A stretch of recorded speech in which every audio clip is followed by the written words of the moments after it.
Paul Majowski, qui est un vieil administrateur de notre amicale et qui, pour des raisons de santé, ne souhaitait pas rester actif.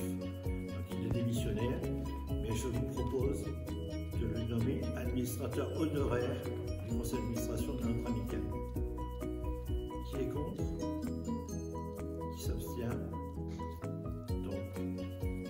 L'éducation nationale, ce qui veut dire porter un certain nombre de valeurs comme le respect de la science, le respect du débat libre, le respect des arguments fondés sur la raison, tout ce qu'on enseigne dans les écoles françaises.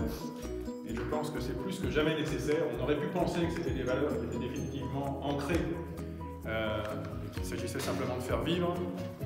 Mais quand le gouvernement américain, il y a quelques jours, a envoyé une lettre à une quarantaine d'entreprises françaises en leur expliquant que si elles continuaient à mettre en place des politiques de lutte contre les discriminations, des politiques favorisant l'égalité entre les femmes et les hommes, elles n'auraient plus accès au marché public de l'État fédéral américain.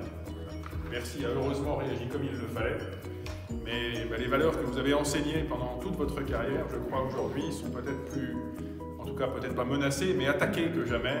Et il me semble qu'il nous revient à tous, à un moment donné, de dire haut et fort que ces valeurs-là, qui sont celles de l'école républicaine, nous y tenons, nous les défendrons et nous les garderons bien vivants. Centraliser les textes et les images et qui a réalisé une première mise en page. Les rédacteurs des textes et les choix des illustrations, les membres du conseil d'administration de l'amicale, son président Michel Bonfils, André Léger, Didier Delecole et les membres de l'amicale des anciennes élèves de l'école normale d'institutrices. Monsieur Cher, je ne sais pas si vous êtes là. Il est là, monsieur Cher. Alors, monsieur... Oui, rassembler l'instant traditionnel. Ah oui.